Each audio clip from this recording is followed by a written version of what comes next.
Alright folks, after knowing about this beer for like a year or years, or at least a really long time, because of fellow Atlantic Canadians from the Atlantic Canada part, like Nova Scotia, Halifax, out that way, some of them have mentioned about this beer because they've reviewed it and whatnot on YouTube, but not until this week have I ever seen it before. So you know what, folks? I finally have on my hands to try out the Highland Cask Innis Gunn. Now, yes, over the holidays, I could have had their winter beer, and I could have had their rum, spiced rum beer. The ABK show Warpath is on, Psychopathic Radio. But the only reason I didn't have it is because, you know, I was buying like other things before deciding to get that gift set, and I guess I waited a little bit too long and it sold out. Otherwise, I'd have the glass used for it. But I wasn't 100% sure if I wanted it right away, because I didn't know if I'd want to repeat the original, because it gave you the original, the winter beer, and the spiced rum. But it's been a while otherwise since I've been able to have something. So I got, anyways, the Oak Age Highland Cask here. It's matured in rare oak barrels that previously contained 18-year-old Scotch malt, single malt Scotch whiskey, carefully matured prior to release for 69 days. There's a long story. Let me read it. Early this year, we were lucky enough to obtain some extremely rare oak barrels from a famous distiller in the Highlands of Scotland. These barrels had been locked away for 18 years, maturing single malt Scotch whiskey. Once they had been emptied, we filled them with a beer brewed to perfectly complement their rich, complex flavors. Then, over weeks of maturation, our beer slowly unlocked these delicious flavors from deep inside the oak. Tasting the beer as it was maturing was an incredible experience. It seems to grow in character with every day that passes. Only when we felt that it couldn't possibly get any better did we bottle it for you. We think the result is absolutely delicious, and we hope you enjoy this beer as much as we do. A word or two about this beer to complement the flavors drawn from these very rare barrels. We handcrafted a special recipe using some amber malt, which has added a beautiful full maltiness, and some Sylvian styron hops to give this its zesty character. Please enjoy Innis Gunn responsibly. It was $4.95 for one bottle. This bottle comes from a select batch of only 490 barrels, best before December 2012. For the color, dark tan, nose, a big malty flourish with pungent notes of zesty fruit and toffee, palette toffee with full malt backbone and a creamy note complemented by hints of vanilla and zesty fruitness, and the finish is deeply complex, warming and smooth, 7.1%. Ah, fuck, there's the bottle opener. I forgot all about it, folks. I don't know why, but the store for this beer, they had a big write-up sign about it, and they wrote like 6.8 or 6.9, but it's a 7.1% beer.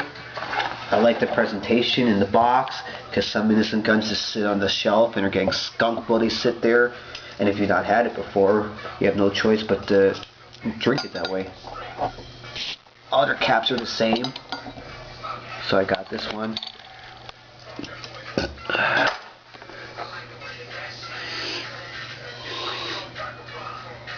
I don't know, I can smell some vanilla from the bottle. I can smell some creamy toffee. I don't know. Matured in 18-year-old single malt Scotch whiskey barrels, aged for 69 days before we could get it bottled and given to us. This special bottling of Innis Gunns is, yeah, I read all that to you guys. 7.1%. We know they're from Scotland. Alright, let's give it a try. Because I waited too long to get my hands on their gift set, and I didn't know if I wanted to redo the original again. I distilled on it, so it's been a little while. Nice box.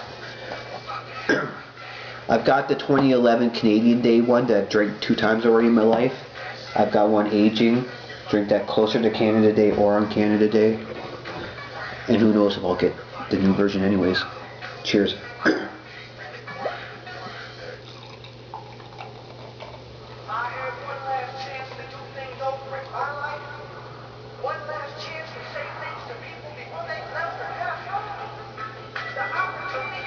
Alright, let me get the camera, see what time we're dealing with, and get into reviewing.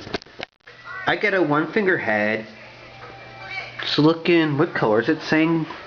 It's supposed to get a dark tan. I don't know if I get a dark tan per se. But why talk about the color? You can see it. Smell wise from the glass as it's breathing. Vanilla. Toffee.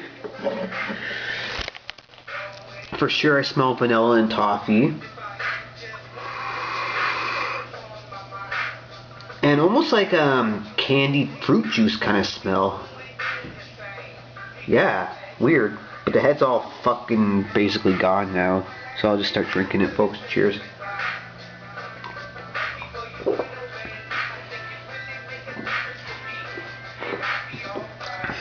Wow. Let me switch the glass around. You don't need to see a different brewery name. Watery and sweet for sure. Lots of oak.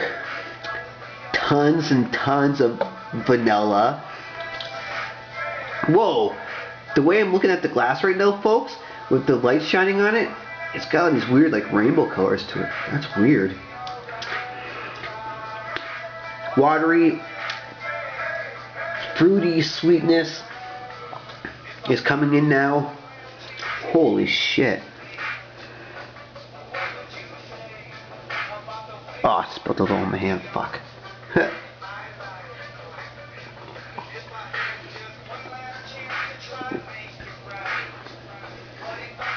Okay, move it around for my taste buds that are on like my tongue and cheeks and all that, get the taste. Comes in watery and it seems sweet, but not in a gross sweet alcohol way, in a better, nice way. And then you're playing around with like a fruity sweetness for a while. But before that comes in, you deal with a lot of oak and vanilla in the taste. This is not a beer that, oh man, I would want to have this taste in me a lot. And it's a beer that will get me a good buzz at 7.1%. I don't know if I drink it again ever, especially with it being $4.95 in Ontario. But if you want a lot of oak and vanilla in your mouth with some sweetness and to catch a nice buzz, if you ever can get your hands on this, which I can now finally do, you could easily get more if I wanted. You know what? I'm going to give it a 7.5 out of 10. Not bad. Thanks. Now I got the Highland Cask reviewed. Alright.